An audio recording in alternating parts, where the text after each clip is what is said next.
Aunty பேரு Madonna mummy. இவ குடியிருக்கும் வீட்டோட வாடகை கம்மி. அப்போ இவளோட புருஷன் அவன் வீட்டு வாடகையை நான் கட்ட மாட்டேன்னு வீட்டை விட்டே ஓடிட்டான். ரொம்ப நாள் கழிச்சு இவளோட பையன் ஜிம்மி வீட்டுக்கு வர்றான். மம்மியும் பையனை இன்வைட் பண்ணி, உனக்கு ஸ்கூல் முடிஞ்சு போச்சு, இனிமே நீ எங்கேயும் வேலைக்கு போக வேண்டாம், நான் ஒரு சைக்கிள் கடையை திறந்திருக்கேன், அங்க வந்து நீ வேலை செய்ய, நீயே அந்த கடையை நடத்துன்னு ஆர்டர் போட்டுக்கிட்டு இருக்க. ஆனா பையன், நான் படிச்சது உங்க சைக்கிளுக்கு பஞ்சர் போட இல்ல, நான் அமெரிக்காவுக்கு போக போறேன், அங்கேயே எனக்கு ஒரு வேலை கிடைச்சிருக்குன்னு சொன்ன உடனே கடுப்பான மம்மி, உன் டேடி என்னை விட்டுட்டு போனா மாதிரி நீயும் என்னை விட்டுட்டு போக பாக்குறிய, நீயும் உன் டேடி மாதிரி தாண்டா இருக்கேன்னு இவன் கிட்ட கோச்சிக்கிட்டு சைக்கிளை எடுத்துக்கிட்டு அவ கடைக்கு போயிட்டா. அப்போ மடோனாவை தேடிக்கிட்டு அவளோட ஃப்ரெண்டு ஆலிஸ் வீட்டுக்கு வர. ஆனா பையன் துணியே இல்லாம அவளை இன்வைட் பண்றான். வாங்க அத்தை, எப்படி இருக்கீங்க, அம்மா வீட்டில் இல்லையேன்னு சொல்லிக்கிட்டு இருக்கான். ஆனா ஆண்டி அவனை அப்படி பார்த்துட்டு எல்லாத்தையும் மறந்து போயிட்டா. 6 வருஷத்துக்கு முன்னாடி நீ என் காலுக்கு அடியில இருந்த, இப்போ என் தலைக்கு மேலேயே போயிட்டியான்னு இவனை கலாய்கிற. உன் மம்மி வந்தா நான் வந்துட்டு போனேன்னு சொல்லுன்னு சொல்லிட்டு வீட்டுக்கு வர. இவரோட புருஷன் ஒரு அரக்கன். அவன் அவனோட டேடியோட தொல்லை தாங்க முடியாம ஆண்டி கிட்ட கத்திக்கிட்டு இருக்கான். நம்மளோட மேட்டருக்கு இந்த ஆளு இறஞ்சலாம் இருப்பான்னு இவரை இந்த வீட்டை விட்டே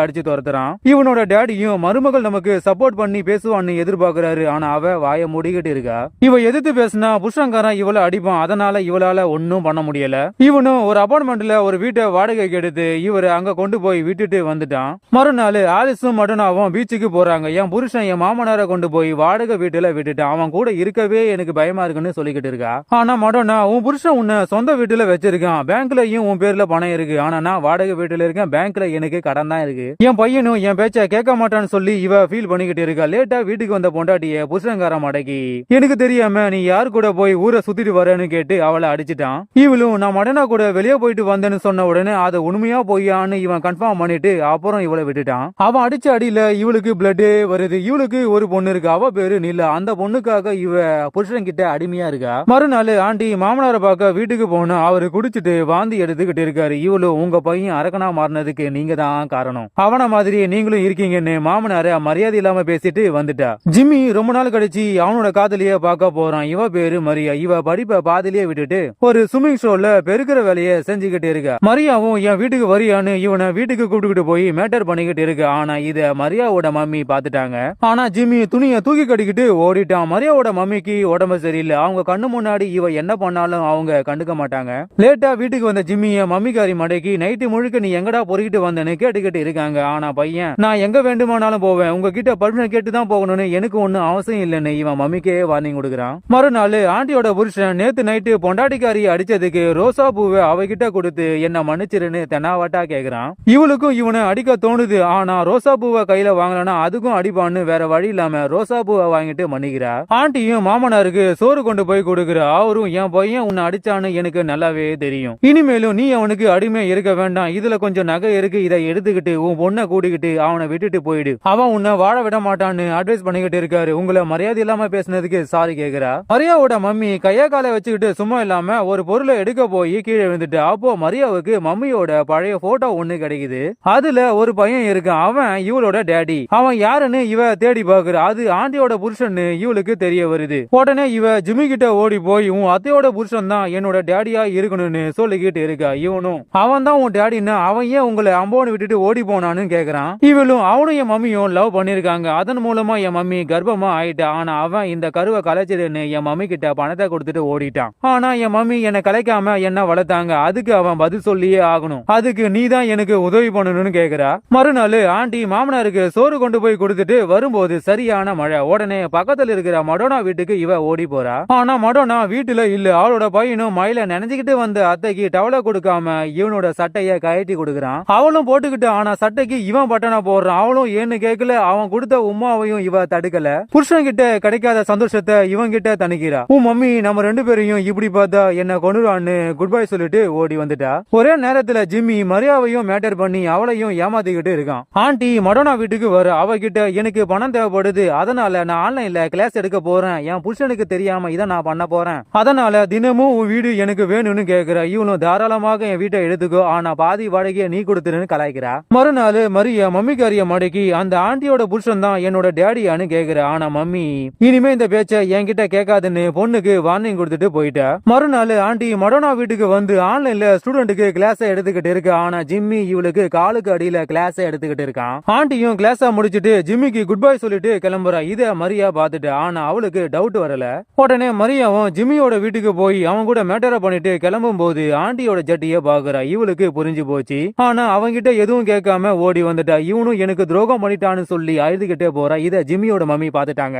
மிரண்டு போன மம்மிக்காரி உடனே ஆண்டியோட வீட்டுக்கு ஓடி போய் என் பையன் ஒரு பொண்ணு வீட்டிலே வச்சு மேட்டரா பண்ணிருக்கான்னு சொன்ன உடனே இத கேட்டு ஆண்டி மெசலாயிட்டா. ஒருவேளை நானும் அவனும் மேட்டர் பண்றது இவளுக்கு தெரிஞ்சு போச்சுன்னு இவ பயந்தே போயிட்டா. மம்மியும் அந்த பொண்ணு என் வீட்டுக்கு வந்துட்டு போயிருக்க, அவ அழுதுகிட்டு போறத நான் பார்த்தேன்னு, அவ யாருன்னு உனக்கு தெரியுமான்னு இவ கேக்குறா. இவளும் ஒரே நேரத்துல ஜிம்மி என் கூடயும் அவ கூடயும் பண்ணிக்கிட்டு இருக்கான்னு இவளுக்கு புரிஞ்சு போச்சு. மம்மிக்காரியும் என் பையன் பொறுப்பே இல்லாம இருக்கான், அவ மட்டும் என் பையனோட காதுல இருந்தா என் பையனை நான் வீட்டை விட்டு அடிச்சு துரத்துருவேன்னு சொல்லிக்கிட்டு இருக்கா. மறுநாள் ஆண்டி மாமனார் வீட்டுக்கு போய் அவரோட தாடிக்கு பீடிய பத்த வச்சுட்டு அவருக்கு சோறா போட்டுட்டு கிளம்புறா. அப்போ அங்க வந்த ஜிம்மி என் மம்மி வீட்டுல இருக்க, அதனால நம்ம 2 பேரால மேட்டர் பண்ண முடியாது, எங்கேயாச்சும் போய் பண்ணலாமான்னு கேட்டுக்கிட்டு இருக்கான். ஆண்டியும் என் வீட்டுக்கு போலாமா, என் புருஷன் வேலைக்கு போயிருப்பான், அவன் வீட்டுல இருக்க மாட்டான்னு சொல்லிக்கிட்டு இருக்கும்போது அப்போ இவளோட புருஷன் அங்க வரான். பயந்து போன ஆண்டி இன்னைக்கு வேண்டான்னு ஜிம்மிக்கு குட் பை சொல்லிட்டு புருஷன் கிட்ட ஓடி வரான். ஆனா அவன் இவ்வளவு நேரம் இங்க நடி பண்ணிக்கிட்டு இருக்கேன்னு கேக்குறான். இவ்வளவு மாமனாருக்கு மருந்து கொடுக்க லேட் ஆச்சுன்னு சொல்லி சமாளிக்கிறா. மறுநாள் மரிய அந்த அரக்கனை மீட் பண்ணி இவ மம்மியோட போட்டோவை காமிச்சு நீங்க தான் என்னோட டேடியான்னு கேக்குறா. ஆனா அவன் நான் தான் உன் டேடின்னு வெளியே சொன்ன, உன்னையும் மம்மியையும் நான் கொன்னுடுவேன்னு மிரட்டுறான். இவளும் பயந்து போய் வீட்டுக்கு ஓடி வந்து மம்மி கிட்ட அவனுக்கு நம்ம மேல அக்கறையே இல்ல, உனக்கு உடம்பு சரியில்லைன்னு சொல்லியும் அவன் உன்னை மதிக்கவே இல்ல, நம்ம 2 பேரையும் ஏமாத்தின அவனை நான் பழிக்கு பழி வாங்கி ஆகணும்னு சொல்லிக்கிட்டு இருக்கா. மறுநாள் மரியா ஜிம்மியோட வீட்டுக்கு ஓடி போய் அவனுக்கே தெரியாம அவனோட வீட்டுல கேமராவை வச்சுட்டு ஓடி வந்துட்டா. இது தெரியாம ஜிம்மியும் ஆண்டியும் மேட்டரா பண்ணிட்டாங்க. உடனே மரியா அந்த வீடியோவை எடுத்து ஜிம்மியோட மம்மிக்கு அனுப்பிட்டா. இத பார்த்தா மம்மிக்காரியும் அடியே இந்த கிளாஸை எடுக்கதான் நீ அடிக்கடி என் வீட்டுக்கு வந்தியா. உடனே மரியா இந்த வீடியோவை ஆண்டியோட புருஷனுக்கு அனுப்பிட்டா. அவன் இந்த வீடியோவை பார்த்துட்டு மிரண்டு போயிட்டான். ஆனா ஆண்டி ஜிம்மிய மேட்டர் பண்ணிட்டு வீட்டுக்கு கிளம்பும் போது இந்த வீடியோவை பார்த்துட்டு இவ பயந்து போயிட்டா. இத யாரு அனுப்புனாங்கன்னு தெரியாம உடனே ஜிம்மி கிட்ட ஓடி வந்து நடந்ததை சொல்லி இனிமே நமக்குள்ள இது வேண்டாம், என் புருஷனுக்கு தெரிஞ்சா என்ன ஆகும் தெரியுமா, இனிமே நான் உன்னை பார்க்க வர மாட்டேன்னு சொல்லிட்டு ஓடிட்டு. அப்போ ஜிம்மியோட மம்மி வீட்டுக்கு வந்து பையன் கிட்ட உன் அத்தை கூடயே இப்படி பண்ணிருக்கேன்னு அவனை திட்டிக்கிட்டு இருக்கா, இனிமே இந்த வீட்டுல இருக்காதுன்னு அவனை அடிச்சு துரத்துறா. அப்போ இவ புருஷன் அங்க வந்துட்டு ஆண்டியும் இவனை பார்த்துட்டு ஓடி போய் ஒளிஞ்சுக்கிட்டா. அப்போ மரியாவா பாக்குறா. நீ தான் இந்த வீடியோவை எனக்கு அனுப்புனியான்னு கேக்குறா. இவளும் நீ என் பாய் ஃப்ரெண்டா மேட்டர் பண்ண, உன் புருஷன் என் மம்மிய மேட்டர் பண்ணான், உன் புருஷன் என்னோட டேடி, அவனோட மானத்தை நான் வாங்குவேன்னு சொல்லிக்கிட்டு இருக்கா. அப்போ மரியாவோட மம்மி ஜன்னல்ல நின்னுகிட்டு இருக்கா. மரியாவும் அவளை பிடிக்க போகும்போது அவ தவறி கீழே விழுந்து இறந்து போயிட்டா. இத ஆண்டியோட புருஷன் பார்த்துட்டான். உடனே அங்கிருந்து கிளம்பிட்டான். உடனே ஆண்டி மரியாவை மடக்கி என் புருஷன் உன் வாழ்க்கையும் என் வாழ்க்கையும் அழிச்சிட்டான், அவனுக்கு நம்ம தண்டனை கொடுத்தே ஆகணும்னு இந்த விபத்தை கொலையா மாத்திட்டாங்க. போலீஸும் இந்த கேஸ கையில எடுத்துக்கிட்டு மரியாவை விசாரிக்கிறாங்க. அவளும் என் டேடி தான் என் மம்மிய கொன்னான்னு வாக்குமூலம் கொடுக்குறா. எல்லா எவிடன்ஸும் இவனுக்கு அகைன்ஸ்டா இருக்கு. அதனால போலீஸ் இவனை கைது பண்ணி சிறையில அடைக்கிறாங்க. கொஞ்ச நாள் கழிச்சு மடோனா ஆண்டியோட வீட்டுக்கு வர. என் பையன் கூட மேட்டர் பண்ண உனக்கு எப்படி மனசு வந்ததுன்னு கேக்குறா. இவளும் என் புருஷன் மேல நான் கோவமா இருந்தேன், அப்போ உன் பையன் எனக்கு ஆறுதலா இருந்தான், அவன் மேல எனக்கு ஆசை இருந்தது, அதனால என்னோட கண்ட்ரோல நான் இழந்துட்டேன்னு இவகிட்ட மன்னிப்பு கேக்குறா. ஆனா மடோனா உன் புருஷனுக்கு உன் வீடியோவை அனுப்புனது மரியா இல்ல, நான் தான் மன்னிப்பு கேக்குறா. இவளும் என் புருஷன் இந்த கொலைய பண்ணல, அவன் பண்ண மாதிரி வீட்டுக்கு வந்தா மாதிரி செட்டப் பண்ணிட்டோம், போலீஸும் அதை நம்பிட்டாங்கன்னு சொல்லிக்கிட்டு இருக்கா. மடோனாவும் இனிமே என் பையன் கிட்ட நீ வர வேலையை வச்சுக்காதுன்னு வார்னிங் கொடுத்துட்டு கிளம்புறா. ஜிம்மியும் அமெரிக்காவுக்கு வேலைக்கு போயிட்டான். வழக்கம் போல ஆண்டியும் தனி மரமா ஆயிட்டா.